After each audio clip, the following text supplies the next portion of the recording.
Hello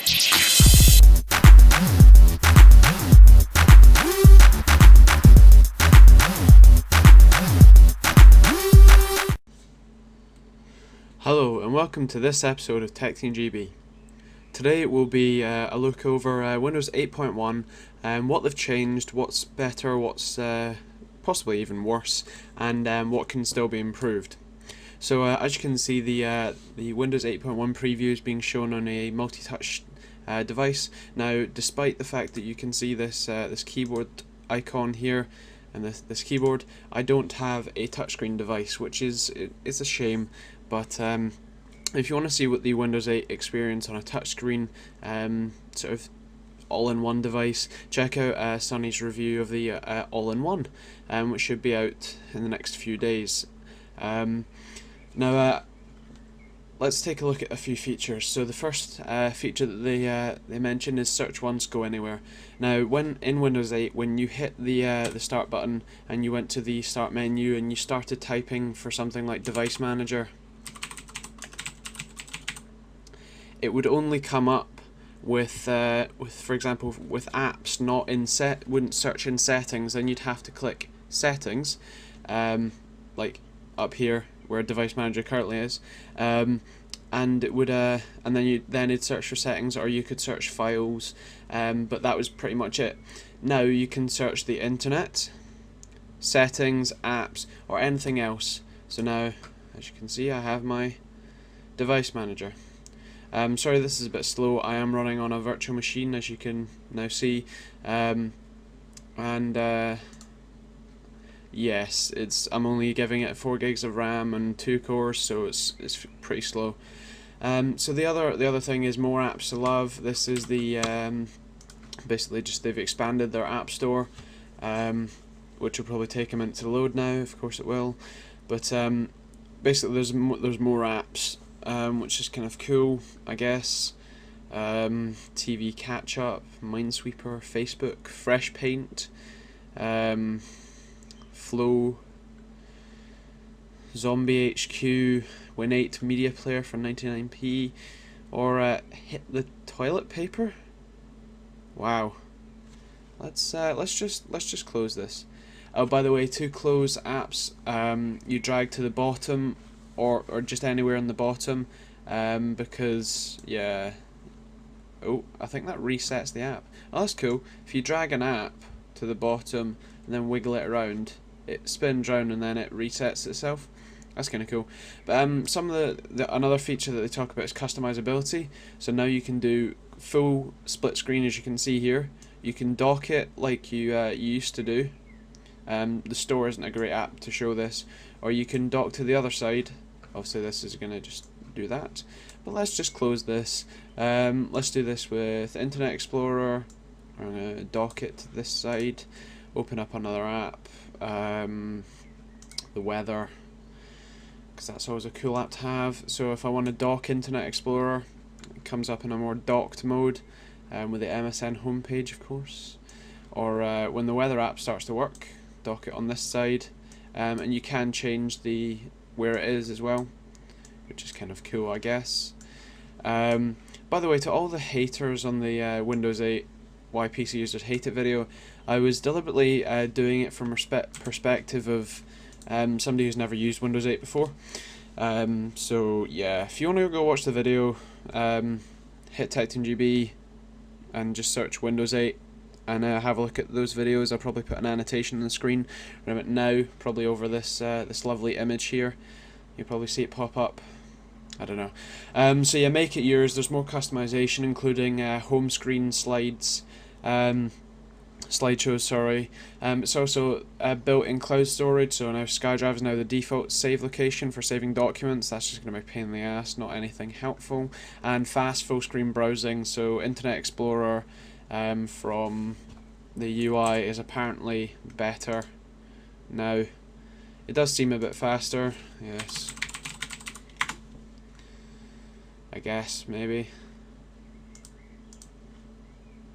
Oh, okay, that's cool. It's still a bit slow, if I'm honest, although our site isn't the best. Although the forum is pretty cool. You should really surely check that out, you know, because you want to check the forum out, you know. No, you don't. Oh, okay, never mind. So yeah, it's kind of cool. But the other thing that's new is something hidden. No, I'm joking. It's right here. The start button's back, yay! But all they've done is put a start button. Let's make that clear. There's no start menu. This, when you hit the Windows key on your keyboard, this is the new start menu. Now, what's kind of weird is if you hover over the end, the bottom right of your screen, you get the start button, and then if you slide up from hovering over the start button, you know, you get start as well as your open apps. Now bear in mind, you should, if you have a touchscreen, be able to swipe in from the side and open up other open apps. So if I open a few apps, I won't be able to do it because I'm spesh and I don't have a touchscreen device. But I guess if I put this to the side, I should. No, okay, that didn't work. Never mind. So yes, the other thing is that the start button's back. Now, oh, that's weird. Okay. The other thing is, besides your desktop, if you right-click and hit Properties, and then hit Navigation, you can now boot to the desktop instead of going to this menu, the Start, quote-unquote, Start menu. You can show your desktop background on the Start menu. You can always show Start on the main display whenever you hit the Windows key. So say you had 3 screens and you pressed Windows key while your mouse is on your, I don't know, left screen. The Windows key, the Start menu would come up on that screen as opposed to your main screen. That can force that. Show apps automatically when you go to Start. It's alright, and then list desktop apps first in the apps in your Start, your search criteria. Another cool thing, so I'm just going to show you this. Okay, so now I have my desktop background as my home screen. All they basically do is just minimize your apps, remove the taskbar and icons and any icons that are on screen, and then add this layover. That's kind of cool. If you hit this little button, you show all your apps. That's kind of cool. So you get to see all your apps, and there's a little search bar there as well. Customization automatically comes up with a heading. Also, if you right click on an app, so let's uncheck that. So now you can see you can resize it from small, which is a 1x1, medium, which is a 2x2, wide, which is a 2x4, and then large, which is a 4x4. Please bear in mind that only wide and large are live tiles. You can turn off live tiles by hitting the turn off live tiles button, and you can also hit your midget button at the back to move your groups around. Now, of course, if you're oh yeah, you can also automatically comes up with like name group, and then I just did weird. Yeah, so that's it. Again, if you click and hold, you can still drag your apps around into different groups, create a new group, and what all not else. But yeah, I'm still a bit confused on how people who aren't that tech savvy will be able to use this. I guess if you're already using it, then that's kind of cool. But well, more to you for doing that. So thanks for watching. That's pretty much it. If you've got any questions about Windows 8.1, check out the forum. Let us know in the forum or in the comments below if you can't be bothered. But otherwise, thanks for watching. Don't forget to comment, rate, subscribe, and join the forum. And I hope you enjoy Windows 8.1 if you have Windows 8 already.